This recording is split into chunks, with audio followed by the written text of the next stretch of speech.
नमस्कार, आर्य न्यूज देख रहे हैं आप। मैं हूं आपके साथ पल्लवी सिंह। उत्तर प्रदेश की कुछ खबरों को एक तरफ रुक करेंगे। शुरुआत करेंगे यूपी में विधानसभा चुनावों की तारीख को लेकर, जहां पर तारीख के नजदीक आते ही अब यूपी में ताबड़तोड़ प्रचार का जिम्मा गृह मंत्री अमित शाह ने खुद अपने कंधों पर ले लिया है।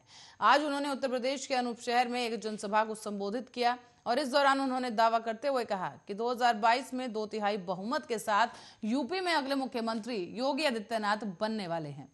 सपा प्रमुख अखिलेश यादव पर वार करते हुए अमित शाह ने कहा है कि वो तो लोगों के बीच में जाते नहीं हैं और प्रेस कॉन्फ्रेंस करते हैं। हाल ही में उन्होंने जयंत चौधरी को अपने बगल में बिठाया था। सरकार तो बननी नहीं है। जयंत बाबू के मन में है कि सरकार बनेगी तो अखिलेश उनकी सुनेंगे। अरे जयंत बाबू, किस मुकालते में हो? जो अपने चाचा जी और पिताजी की नहीं सुनता वो आपकी क्या सुनेगा? सपा की सरकार बन गई तो जयंत जी चले जाएंगे और अगले दिन आजम खान वापस आएंगे। उन्होंने कहा है कि पश्चिम यूपी में माफियाओं से परेशान है। मैं पूछना चाहता हूं कि पश्चिम यूपी में आज किसी भी भू माफिया की हिम्मत है क्या कि किसी बहन या बेटी को परेशान कर सके? पिछले 5 सालों में माफियाओं का पलायन हो चुका है। उन्होंने ये भी कहा कि माफिया या तो जेल में है या पलायन कर चुके हैं या अखिलेश यादव की उम्मीदवारों की सूची में शामिल है। अमित शाह ने कहा है कि माफियाओं को उल्टा करके सीधा करने का काम हमारे मुख्यमंत्री योगी आदित्यनाथ ने किया है। पूरे प्रदेश में 2000 करोड़ से ज्यादा मूल्य की भूमि ये माफिया हड़प करके बैठे थे। मैं बहन जी और अखिलेश बाबू से पूछना चाहता हूं कि इसमें आपकी मिलीभगत थी या नहीं? अतीक अहमद को किसने सिर पर चढ़ाया था? आजम खान को किसने गोद में बिठाया था? थोड़ी गलती हो गई तो ये लखनऊ में सचिवालय में दिखाई पड़ेंगे। उन्होंने ये भी कहा कि सपा बसपा ने 10 साल तक सोनिया मनमोहन सरकार का समर्थन किया था। आपने जिस सरकार को समर्थन किया उसने यूपी को क्या दिया था?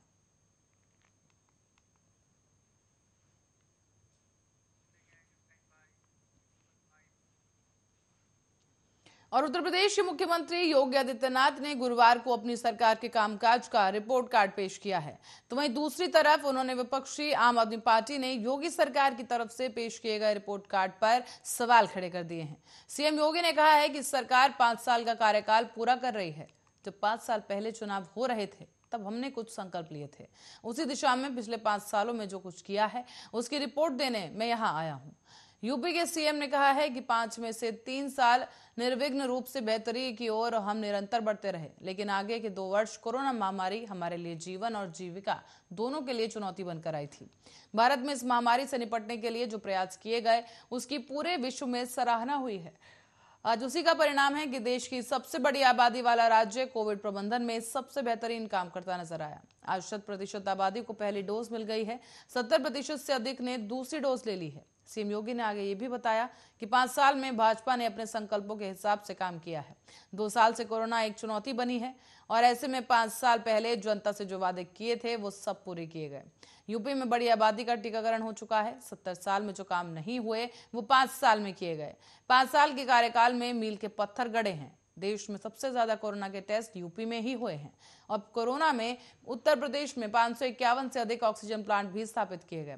थर्ड वेव को हम पूरी तरह से नियंत्रित कर चुके हैं। भारत दुनिया के लिए कोविड प्रबंधन की नजीर बना है और उत्तर प्रदेश उस मॉडल में अग्रणी रहा। यूपी सीएम ने आगे बताया कि जो माफिया और पेशेवर अपराधी खतरा थे उन पर नकेल कसी गई। बीएसपी की सरकार में 364 दंगे 5 साल में हुए। सपा सरकार में बड़े बड़े दंगे 700 के करीब हुए। 2017 से अब तक दंगा और कोई आतंकी घटना यूपी में नहीं हुई। हमने हर जगह हर जरूर जगह पर एटीएस सेंटर स्थापित करने का काम किया।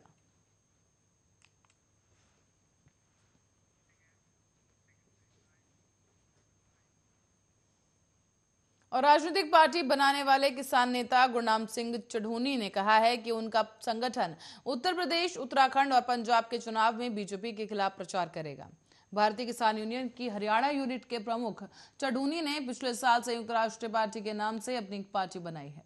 उनकी पार्टी ने पंजाब में किसान नेता बलवीर सिंह राजेवाल की संयुक्त समाज मोर्चा के साथ मिलकर चुनाव लड़ रही है। चढ़ूनी ने राज्यपाल नरेंद्र मोदी सरकार के कृषि कानूनों के खिलाफ चले आंदोलन में शामिल हुए थे और चढ़ूनी गुट ने बीजेपी के खिलाफ प्रचार करने का फैसला हरियाणा में कुरुक्षेत्र में एक संघ से जुड़े किसानों की राज्य स्तरीय बैठक में लिया। बैठक की अध्यक्षता चढ़ूनी ने की। उन्होंने कहा कि इन राज्यों में बीजेपी उम्मीदवारों का विरोध करने का फैसला सबकी सहमति से लिया गया है। चढ़ूनी ने एक वीडियो संदेश में कहा कि हम ऐसे लोगों का विरोध करने का मौका मिला है जिन्होंने हमें 1 साल से अधिक समय तक अपमानित किया। उन्होंने उत्तर प्रदेश के किसानों से बीजेपी के खिलाफ वोट करने का भी अपील की है, जिसने किसानों को 1 साल से अधिक समय तक अपमानित किया है। उन्होंने किसान को यूपी में बीजेपी की हार सुनिश्चित करने का आग्रह करते हुए चेतावनी दी कि लखीमपुर खीरी में किसानों के खिलाफ एफआईआर दर्ज की गई थी। अगर बीजेपी यूपी में सत्ता में लौटती है तो और अधिक किसानों को चुनाव के बाद कार्रवाई का सामना करना पड़ेगा।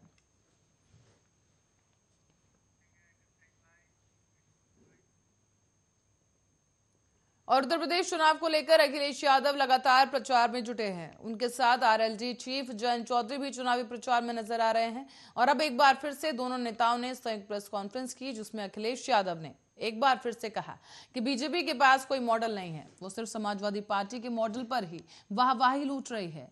अखिलेश ने कहा है कि इस बार बुल और बुलडोजर का उत्तर प्रदेश में कोई पता नहीं लगेगा। उन्होंने कहा कि मुख्यमंत्री जी को भारतीय जनता पार्टी ने पैदल कर दिया है। किसी ने नहीं देखा कि दिल्ली वाले 4 पहिया गाड़ी में जा रहे थे और इन्हें पैदल चलाया गया। इस बार बाबा मुख्यमंत्री नहीं बनने जा रहे। हम 2 नौजवान वो हैं जिन्हें विरासत में किसानों की लड़ाई मिली है। उन्हें दुख इस बात का है कि हम दोनों मिलकर उनका सुपड़ा साफ कर देंगे। अखिलेश यादव ने आगे कहा कि बुलंदशहर की घटना पूरे उत्तर प्रदेश की चिंतित करने वाली घटना है और ऐसे में भाजपा बार बार कह रही है कि कानून व्यवस्था सबसे आगे है। आपके जिले में जो घटना हुई वो हाथरस की याद दिला रही है। बुलंदशहर के अपराधी अभी भी घूम रहे हैं। सीएम योगी के गर्मी उतारने वाले बयान पर भी अखिलेश यादव बयानबाजी करते नजर आए। उन्होंने कहा कि मुख्यमंत्री की भाषा बदली है, पता नहीं क्यों बदल रही है। पहले चरण में जो लोगों ने हवा चलाई है, मुख्यमंत्री को समझ नहीं आ रहा मुख्यमंत्री कंप्रेसर हैं क्या जो ठंडा कर देंगे। ये लोग कह रहे हैं गर्मी उतार देंगे, हमें गर्मी नहीं भर्ती खोलेंगे।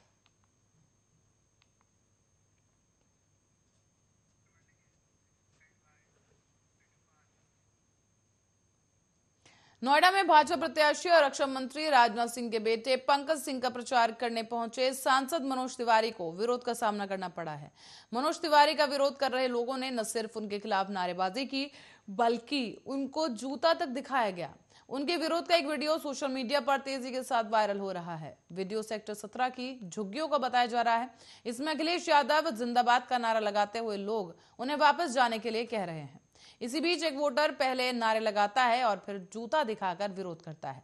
आपको बता दें कि सांसद मनोज तिवारी नोएडा से चुनावी मैदान में उतरे पंकज सिंह का प्रचार करने पहुंचे थे। इस दौरान उन्हें विरोध का सामना करना पड़ा। वीडियो में एक महिला भी मनोज तिवारी का विरोध करती नजर आ रही है।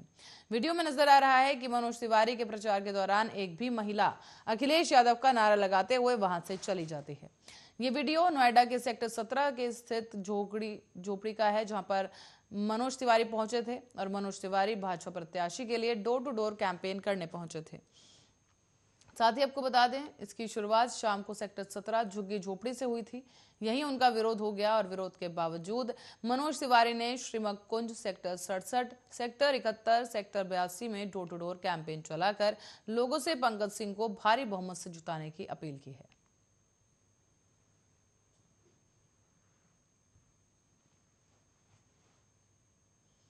केंद्रीय मंत्री अनुराग ठाकुर ने बुधवार को राष्ट्रीय लोकदल के अध्यक्ष जयंत चौधरी पर निशाना साधते हुए आरोप लगाया है कि उन्होंने भाजपा सांसद हेमा मालिनी का अनादर कर महिलाओं का अपमान किया है। मथुरा में मंगलवार को एक रैली को संबोधित करते हुए जयंत चौधरी ने आरोप लगाया था कि भारतीय जनता पार्टी उत्तर प्रदेश विधानसभा चुनाव में उनके उम्मीदवारों में से एक को तोड़ने की कोशिश कर रही है। उन्होंने जिले से लोकसभा सांसद मालिनी का भी हवाला दिया। जयंत चौधरी ने रैली में कहा कि उन्होंने यहाँ पर योगेश हमारी पार्टी में शामिल हो जाओ और हम आपको हेमा मालिनी बना देंगे, और मुझे नहीं पता कि वो मेरे लिए भी किस तरह की बातें कह रहे हैं।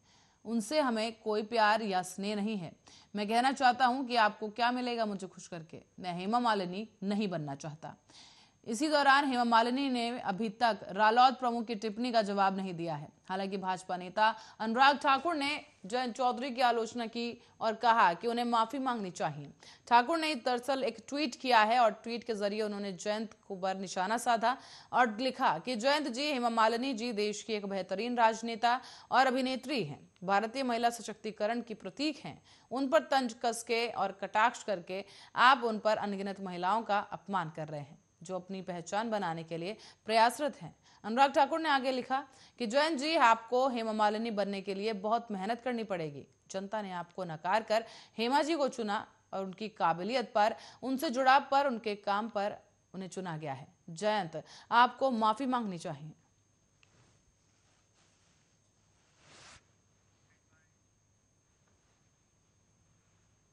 और पहले बीजेपी के साथ सीटों के लिए संघर्ष और अब टिकटों को लेकर बंटवारे पर अब निषाद पार्टी के भीतर संग्राम मच गया है। बीते दिनों गोरखपुर में निषाद पार्टी के दफ्तर के बाहर भीतर दोनों जगह ही जमकर हंगामा हुआ। निषाद पार्टी के मुखिया डॉक्टर संजय निषाद ने कल शाम को अपने 6 उम्मीदवारों की लिस्ट जारी की और कई सीटों पर उम्मीदवारों के नाम दिखाकर पार्टी के भीतर बवाल शुरू हो गया। आपको बता दें कि सबसे पहले निषाद बहुल्य गोरखपुर ग्रामीण सीट पर ही हंगामा खड़ा हो गया है, जहां पार्टी के कार्यकर्ता की उस मांग थी कि उस सीट से संजय निषाद के बेटे सरवन निषाद को टिकट मिले। पार्टी ने यही वादा भी किया था, लेकिन नई लिस्ट में गोरखपुर ग्रामीण से सरवन निषाद का नाम नहीं था। इसके बाद कार्यकर्ता हंगामा करने लगे। महिला कार्यकर्ताओं ने सीधी धमकी दी कि अगर सरवन निषाद को गोरखपुर ग्रामीण से उम्मीदवार नहीं बनाया गया तो उनका वोट निषाद पार्टी को नहीं मिलेगा। छोटी सी पार्टी चुनाव के बीच बड़ी मुसीबत बन चुकी है। ऐसे में सरवन निषाद को गोरखपुर ग्रामीण के बदले चौरी चौरा सीट से चुनाव में उतारा जा रहा है। उधर आपको बता दें कि चौरी चौरा सीट से टिकट की उम्मीद लगाए नेताजी के लोग भी भड़क उठे हैं। ईश्वर चंद जायसवाल के समर्थकों ने संजय निषाद और उनके बेटे सरवन निषाद का पुतला फूंककर अपना गुस्सा जाहिर किया।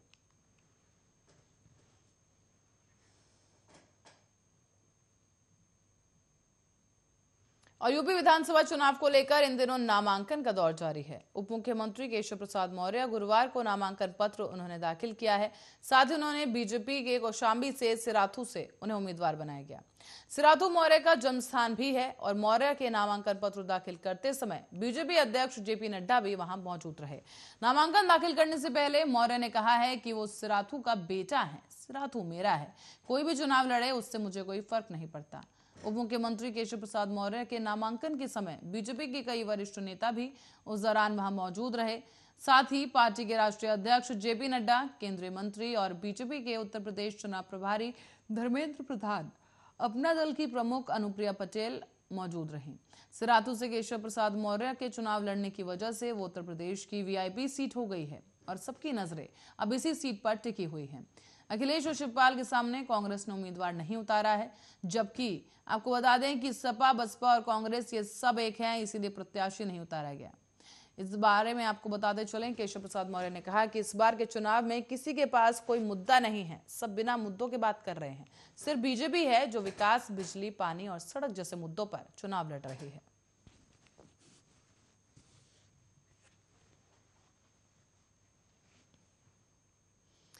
रुक करेंगे अगली खबर की ओर। जिलाधिकारी उमेश मिश्रा ने ग्राम खैरा में माननीय एक्शन के साथ पोस्टल बैलेट मतदान प्रक्रिया को सुचारू रूप से संपन्न कराने के लिए राई स्थित मतदान केंद्र का निरीक्षण किया है।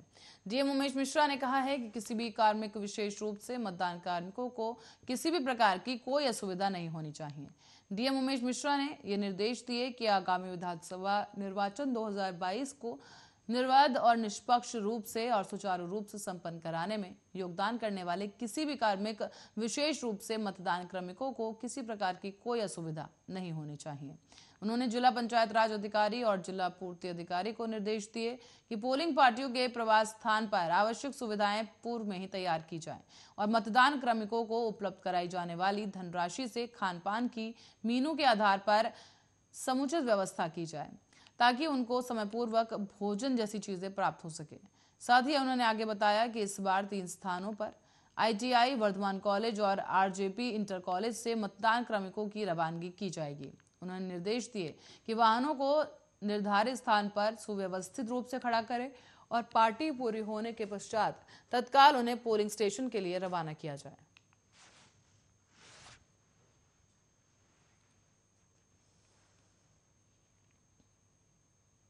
तो वहीं बिजनौर सीट से गठबंधन प्रत्याशी के जनसंपर्क अभियान में समर्थकों पर पाकिस्तान जिंदाबाद के नारे लगाने का आरोप लगा है, जिस पर पुलिस ने गठबंधन प्रत्याशी को नामजद करते हुए 25 अज्ञात समर्थकों के खिलाफ रिपोर्ट दर्ज की। राष्ट्रद्रोह, धार्मिक भावनाओं को आहत करने और मिथ्या कथन समेत कई अन्य धाराओं में रिपोर्ट दर्ज की गई है। जानकारी के अनुसार सोशल मीडिया पर गुरुवार को एक वीडियो वायरल हुआ था। इसमें गठबंधन प्रत्याशी डॉक्टर नीरज चौधरी जनसंपर्क करते हुए दिखाई दे रहे हैं। इस वीडियो में उनके समर्थक नारेबाजी करते हुए भी सुनाई दे सकते हैं।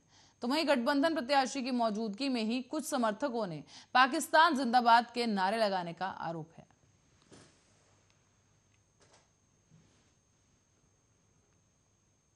सोशल मीडिया पर एक वीडियो वायरल हो रहा है जिसमें बिजनौर सदर से गठबंधन प्रत्याशी की मौजूदगी में उपस्थिति में आपत्तिजनक नारे लगाए जा रहे हैं।